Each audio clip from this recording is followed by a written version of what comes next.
नमस्कार और भारतवाणी में आपका बहुत बहुत स्वागत है। हम काफ़ी दिनों बाद मिल रहे हैं। परिवार में कुछ प्रॉब्लम होने की वजह से मैं वीडियो नहीं बना पाई, इसके लिए मैं आपसे माफ़ी चाहती हूँ। और आज हम कमला हैरिस की बात करेंगे। उसके पहले मैं वाजपेयी जी की लिखी हुई कविता की 2 पंक्तियाँ बोलना चाहती हूँ कि छोटे मन से कोई बड़ा नहीं होता, टूटे मन से कोई खड़ा नहीं होता। जी हाँ, कमला हैरिस ने अपने ट्विटर हैंडल से सभी जितने भी राष्ट्राध्यक्ष अभी यूएस में मिले थे वहाँ पर उन लोगों की फ़ोटो साझा की, पर नरेंद्र मोदी जी की फ़ोटो साझा नहीं की। और हमारे यहाँ के जो विपक्ष के लोग थे वो तो इस इंतज़ार में बैठे ही हुए थे कि किस तरह से मोदी जी पर निशाना साधा जाए। तो उन्होंने बोला कि क्यों कमला हैरिस ने सभी के साथ फ़ोटो जो है शेयर की अपने ट्विटर हैंडल से, पर मोदी जी से के साथ जो फ़ोटो खिंचवाई है वो उन्होंने अपने ट्विटर हैंडल से शेयर नहीं की। तो इसमें उन्होंने मोदी जी का ही दोष निकाला। ये कहने लगे कि मतलब मोदी जी में ही कुछ कमियां हैं जिसकी वजह से उनकी जो तस्वीरें हैं वो कमला हैरिस ने अपने ट्विटर हैंडल से साझा नहीं की। अब हम मोदी जी के ट्विटर हैंडल पे अगर जाते हैं तो उन्होंने वहाँ पर कमला हैरिस के साथ साथ उन्होंने उनकी जिन जिन राष्ट्राध्यक्षों से मुलाकात हुई और जो जो बिजनेसमैन जिनके साथ सीईओ के साथ जो मीटिंग्स हुई और इंडियन डायस्पोरा सभी के साथ जितनी भी उनकी फ़ोटो है वो उन्होंने शेयर की थी। तो मैंने इसीलिए कहा कि मोदी जी का हृदय बहुत बड़ा है, वो इस तरीके की छोटी हरकतें नहीं करते। पिछले साल नवंबर में जब जो बाइडेन और कमला हैरिस शासन में आए ट्रम्प को पराजित करने के बाद, तो लिबरल और वामपंथियों को ऐसा लगा कि बस अब कुछ ही दिन है और वो मोदी जी का तख्ता पलट कर देंगे। पर ऐसा कुछ उनको होता हुआ दिखा नहीं दिया और वो उनको लगा कि जो कमला हैरिस है जो कि हमेशा भारत के विरोध में ही खड़ी रहती, पर वो इनके इंडियन ओरिजिन को भुनाने में लगे हुए थे ताकि वहाँ के जो इंडियन डायस्पोरा है वो कमला चाची को वोट देते रहे और जो बाइडेन फूफा को शासन में लेके आए। तो उसके बाद वो मोदी जी को जो शासन है उसका वो खात्मा कर सकते हैं। पर 1 साल हुआ, ऐसा कुछ नहीं हुआ, उल्टा अमेरिका अफ़गानिस्तान में को तालिबान के भरोसे छोड़कर भाग गया। तो इससे अमेरिका की छवि लगातार गिरती गई और तालिबान जो आज अफ़गानिस्तान में कर रहा है उसके लिए अमेरिका पूरा पूरा दोषी है। मोदी जी ने भी अफ़गानिस्तान में बहुत कुछ इन्वेस्टमेंट किया है, जैसे कि अमेरिका ने इन्वेस्टमेंट किया था, पर अमेरिका ने वहाँ पर तालिबान को लेकर वहाँ जो इन्वेस्टमेंट किया था हथियारों में, और मोदी जी ने स्कूल बनाने, कॉलेज बनाने, ब्रिजेस बनाने, हॉस्पिटल बनाने, इसमें इन्वेस्टमेंट किया। तो इस सकारात्मक और नकारात्मक इन्वेस्टमेंट के बारे में हम एक चर्चा कर सकते हैं जो हम बाद में करेंगे। तो लगातार इतने सालों तक तालिबान से लगातार फाइट करने के बाद भी अमेरिका जो है वो अफ़गानिस्तान को तालिबान के भरोसे छोड़ के चला गया। हम तो उससे बहुत बहुत बहादुर अमरुल्लाह सालेह को मानेंगे, जिनके भाई की हत्या होने के बाद भी उन्होंने तालिबान द्वारा जो हत्या हुई है उसके बाद भी उन्होंने फ्रंट नहीं छोड़ा और वो तालिबान से टक्कर लेने में लगातार लगे हुए हैं और वो एक निर्वासित सरकार का भी गठन कर चुके हैं।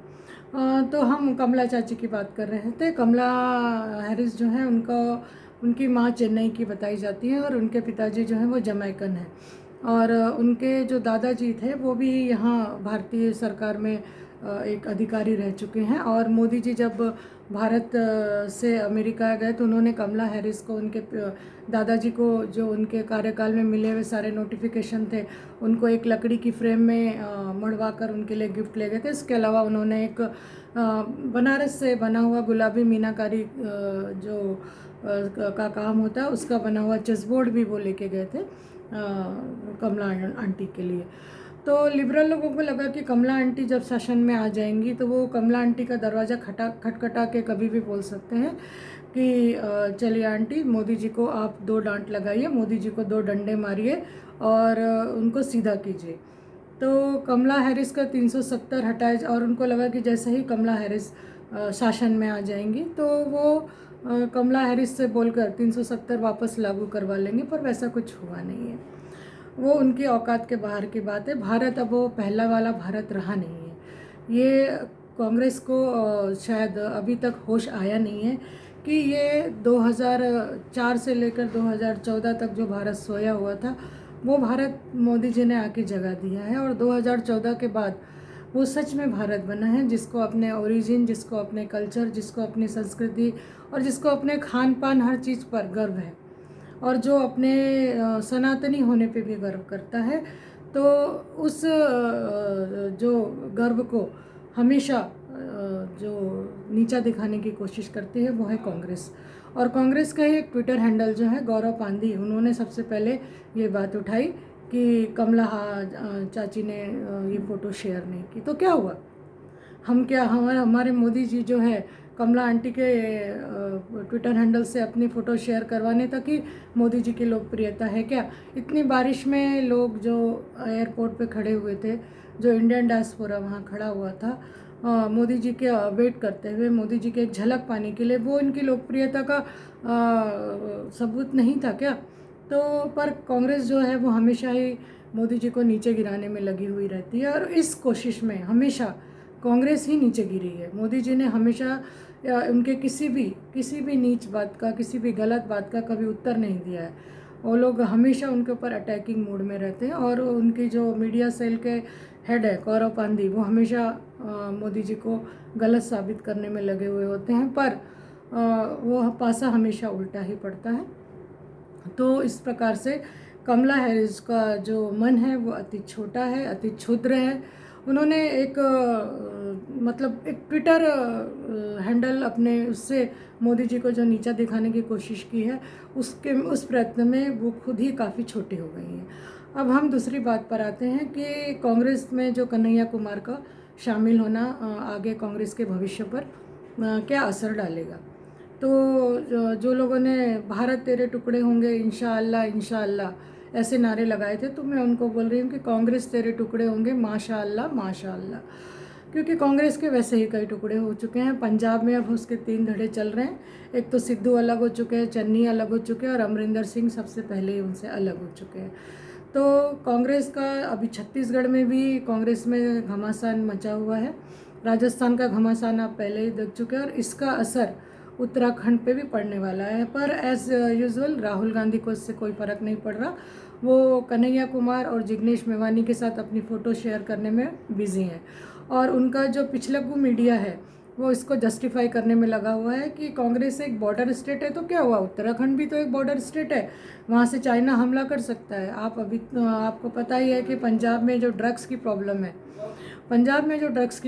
है, वो उसका बहुत बड़ा कारण पाकिस्तान है। उसने एक पूरी, हाँ, जो पंजाब में एक युवा पीढ़ी है उसको नशे की लत से बर्बाद कर दिया है। तो पाकिस्तान जो है वो कभी आमने सामने की लड़ाई नहीं लड़ता। उसको पता है कि आमने सामने की लड़ाई में वो हमेशा ही हारता है, इसलिए वो प्रॉक्सी वार में हमेशा ही विश्वास करता है। और प्रॉक्सी वार में वो भारत की बर्बादी इस तरीके से कर रहा है कि उसने पंजाब की एक पूरी जनरेशन को चिट्टे की लत लगा दी, और उससे अभी तक पंजाब जो है छुटकारा नहीं पा सका है।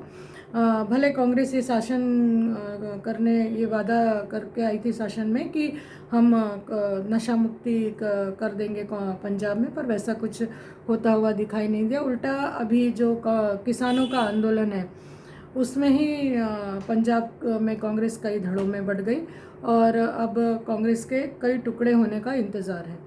और कांग्रेस, कन्हैया कुमार जो कह रहे हैं कि कांग्रेस जो है उसमें एक लोकतंत्र है, तो भैया एक कन्हैया कुमार ही है जो लगता है माइक्रोस्कोप है उनके पास, जिससे वो लोकतंत्र देख रहे हैं। मुझे तो कांग्रेस में कभी लोकतंत्र नहीं दिखाई दिया। कांग्रेस में सिवाय गांधी परिवार के आज तक किसी को भी अध्यक्ष बनने की या कांग्रेस का नेतृत्व संभालने के लिए आज़ादी नहीं मिली है। हम नरसिम्हा राव का हाल जानते हैं, और हम सीताराम केसरी के साथ भी किस तरीके का उनका व्यवहार रहा है सोनिया जी का, वो हमको अच्छे से पता है। तो कांग्रेस में लोकतंत्र ढूंढने के लिए कन्हैया गए हैं, तो भगवान करे कहीं ना कहीं उनको उस लोकतंत्र के दर्शन हो जाए। वैसे अगर कपिल सिब्बल ने कांग्रेस को एक अच्छी सलाह दी, उसके बाद यूथ कांग्रेस ने उनके घर के सामने किस प्रकार प्रदर्शन किया, और नाविका कुमार के जो स्लिप ऑफ टंग को उन्होंने किस तरीके से इंटरप्रेट किया अपने नेता के खिलाफ और उन पर धावा बोल दिया, तो कांग्रेस कितना ज़्यादा लोकतंत्र में बिलीव करती है ये आपको समझ में आ जाएगा। तो मेरा ये कहना है कि कन्हैया कुमार का जो कांग्रेस में अभी इंक्लूज़न हुआ है, कांग्रेस में जो शामिल हुए हैं कन्हैया कुमार, इससे कांग्रेस और ज़्यादा बटेगी, क्योंकि कन्हैया कुमार की कोई औकात नहीं है। बेगूसराय से वो विधायक चौथे नंबर पे आए थे, उनको विधायकी भी वो नहीं जीत पाए, विधायकी क्या वो वार्ड मेंबर भी नहीं बन सकते, इतनी उनकी औकात है। वो सिर्फ आज़ादी गैंग के साथ नारे लगा सकते हैं और भारत तेरे टुकड़े होंगे बोलने वालों के साथ खड़े रह सकते हैं, बस यही उनकी औकात है। पर अगर कांग्रेस ये सोचती है कि वो एक उनको युवा नेतृत्व दे सकते हैं, मतलब राहुल गांधी जी युवा हैं, उसके बाद दूसरा कोई युवा है, तो अगर वो युवा नेतृत्व दे सकते हैं तो बहुत अच्छी बात है। देखते हैं अभी इब्तिदा इश्क है रोता है क्या, आगे आगे देख कांग्रेस तेरा होता है क्या। तो इतना कहकर मैं अपनी बात समाप्त करना चाहूँगी। और अगर मेरा वीडियो आपको अच्छा लगता है, मेरे विचार आपको अच्छे लगते हैं, तो इस चैनल को ज़्यादा से ज़्यादा सब्सक्राइब करें, शेयर करें, लाइक करें। और अब अपने कमेंट्स में आप अपने सुझाव भी दे सकते हैं कि आपको इस वीडियो में क्या पसंद आया और क्या पसंद नहीं आया, तो हम आगे अपना उसमें सुधार करने की कोशिश करते रहेंगे। धन्यवाद, नमस्कार।